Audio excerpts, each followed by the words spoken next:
Kita tiba di segmen penghujung atau segmen terakhir pemirsa dalam Bukan Perempuan Biasa on TV Sosial, masih bersama Bunda Mesil, seorang dosen, trainer ya, konselor pendidikan dan juga terapis. Nah, balik lagi tadi ke obrolan terakhir kita tadi, itu boleh dilanjutkan lagi sedikit. Oke, baik. Jadi yang tujuan tadi untuk masalah pendidikan ya, itu niat saya bilang, saya pribadi, tujuannya apa? Saya lanjut ketika ini punya dampak buat diri saya, keluarga dan masyarakat, saya siap lanjut. Tapi kalau hanya untuk sekedar ya, untuk mendapatkan status sosial, kita akan bakal capek sendiri. Iya, ini menurut pribadi saya. Kalau Karena kita, misalnya nih Bunda, yes. Wanita berkarir setinggi mungkin, lantas kemudian suami tidak mengizinkan, itu seperti apa tuh langkah yang akan ditempuh seperti itu? Saya alhamdulillah ya, karena konsep Islam minta ridho suami izin. Iya, jadi kalau memang tujuannya kita baik dan kita minta dimudahkan Allah, insya Allah suami akan malah melunak. Malahan justru yang menawarkan itu suami loh. Saya sampai S1, S2, S3. Iya, artinya karena mungkin beliau melihat ya, karena sebelum menikah kan saya memang aktivis organisasi. Jadi dia pengen juga mungkin kalau saya di rumah gimana ya, mungkin bisa terbagi bahwa ilmu saya ini bisa kepakai gitu. Jadi bilang coba kamu lanjut saja. Dan kemudian saya kenapa lanjut S2 S3 itu, pada saat saya kuliah dosen saya ada yang jarang masuk ya saat itu. Dan saya itu berpikir begini, kasihan ya gitu ya mahasiswa gitu kan, mereka sudah datang dosennya tidak masuk. Jadi saya kepikiran, dan ini mata kuliah kan bimbingan penyuluhan Islam, ini mata kuliah bagus banget nih. Jadi ada keinginan saya untuk punya memahami ilmu ini, dan mereka mahasiswa itu pakai ilmu ini. Sayang sekali gitu. Akhirnya itu ada niat untuk melanjutkan. Betul. Jadi saya pengen mereka mahasiswa ini, karena yang saya bilang yang terjun di lapangan ini, yang mengembangkan ilmu ini adalah mahasiswa yang alumni itu. Terus ketika mereka kuliah terus mereka tidak mendapatkan apa-apa, terus mereka ke lapangan bawa apa gitu loh. Ya, sedangkan ilmu ini aplikasinya bisa buat diri, keluarga, dan bahkan masyarakat. Sayang banget gitu saya bilang. Akhirnya saya punya teman yang sepemikiran lah seperti itu.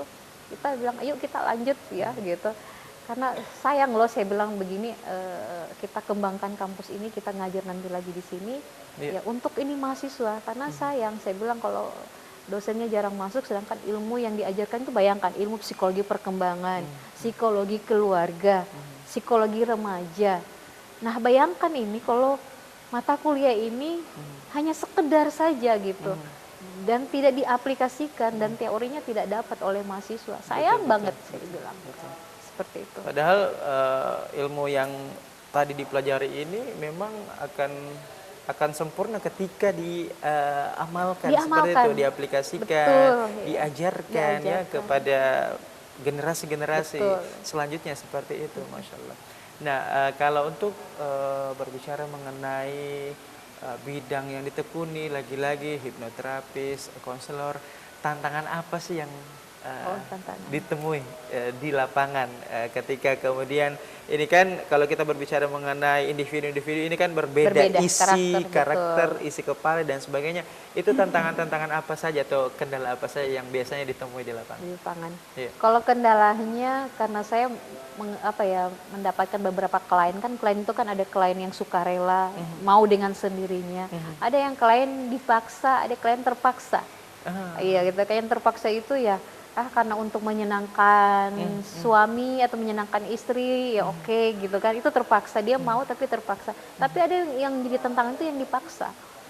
Yang dipaksa itu tidak mau sama sekali. Terus gimana tuh? Dan saya disuruh datang gitu kan ya. Contoh ya, ada seorang klien itu yang anaknya itu bolos ya, sudah tidak mau sekolah, minta untuk dilakukan konseling parenting ya, bagaimana orang tua. Nah tapi orang tuanya ini tidak menyadari kalau yang bermasalah adalah dirinya. Iya, biasanya kan begitu. Si orang tua maksudnya. Dianggap anaknya yang bermasalah, dia pengen anaknya langsung diterapi. Betul. Nah itu tantangan. Saya bilang tidak seperti itu konsep konseling. Konsep konseling adalah ketika orang tua dulu menyadari, kemudian kita baru ke anaknya. Nah ini langsung ke anaknya, sehingga anaknya itu dipaksa. Bahkan itu saya sempat bilang, Bun, kalau saya nanti datang ke rumah, karena anaknya kan nggak mau namanya dipaksa kan, iya. Betul. Jadi saya diminta untuk ke rumahnya. Jadi pas suruh ke rumahnya, saya bilang paling tidak berikan informasi mau saya datang. Paling tidak ada info itu. Oh ya siap bun. Ya ternyata pas saya datang ke sana, orang tuanya tidak memberikan informasi karena nanti khawatirnya ketika informasi kan dia akan kabur. Betul. Ya itu tantangan. Jadi saya datang. Bayangkan kita pintu ya ketika dia langsung kunci kamar, langsung pintunya dibanting, itu kan kita sebagai seorang konselor ya itu tantangan ya, ketika keberadaan kita tidak diterima, seperti itu. Dan salah satu waktu memakan banyak waktu sih, iya kalau yang terpaksa.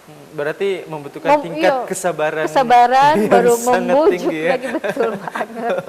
Makanya untuk saat ini saya bilang saya tidak menerima klien dalam arti masih mending terpaksa daripada yang dipaksa. Betul. Iya, kalaupun dipaksa paling tidak berikan informasi seperti itu. Kalaupun dia menolak, tunggu nanti waktu yang tepat, berarti tinggal bagaimana mengajari keluarga itu untuk memberikan edukasi bahwa kita datang ini bukan karena kamu gila. Biasanya kan begitu.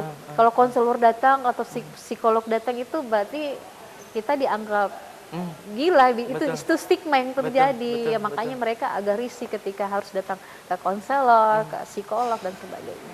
Ada nggak sih kasus di mana kasus yang ditangani itu memiliki sifat kecenderungan berhubungan dengan keselamatan jiwa? Maksudnya adalah mungkin kliennya ingin bunuh diri atau bahkan mengancam balik, saya ini loh gini kayak gitu. Bahkan untuk yang memberikan konseling itu bahkan sampai diancam juga, atau orang tuanya atau dirinya bahkan juga diancam.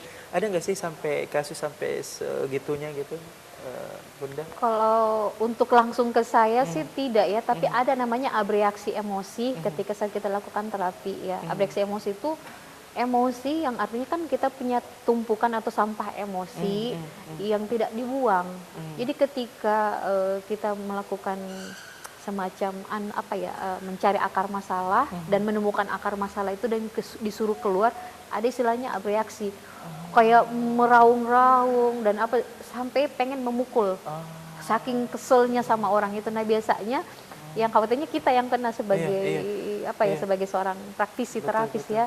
Kalau kekuatannya kita tidak seberapa. Biasanya kalau kesannya kayak orang kesurupan. Nah, kalau dalam istilah hipnoterapi itu namanya abreaksi. Oke. Terakhir Bunda, mungkin pesan-pesan yang boleh disampaikan ke pemirsa yang di rumah ya, pesan-pesan khususnya wanita, pemirsa yang ada di rumah, pemirsa Net TV Sulsel. Silakan Bunda. Untuk pemirsa Net TV, untuk menjadi seorang perempuan pembelajar ya, kita harus siapkan waktu kita dalam menuntut ilmu. Tapi kita jangan terkungkung dengan pemikiran kita bahwa perempuan itu hanya di rumah saja ya mengurus anak.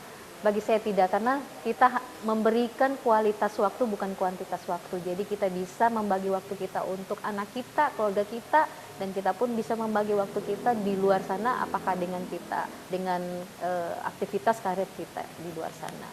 Terima kasih dan tetap menjadi ibu yang waras dan sehat buat keluarga. Masya Allah, luar biasa sekali. Terima kasih Bunda Mesil sudah hadir di tengah-tengah kita dalam program Bukan Perempuan Biasa. Kita jumpa lagi di lain kesempatan. Sehat-sehat selalu Bunda ya. Sama-sama. Ya itulah tadi ya obrolan yang sangat menginspirasi dari Ibu Dr. Mesil B. Wulur MSos ICHT ya. Beliau adalah seorang dosen, trainer, praktisi konselor dan hipnoterapis. Akhir kata seluruh kerabat kerja Net TV Sulsel pamit undur diri. Saya Redia Zahril. Assalamualaikum warahmatullahi wabarakatuh dan sampai jumpa dalam program Bukan Perempuan Biasa episode selanjutnya. Bye.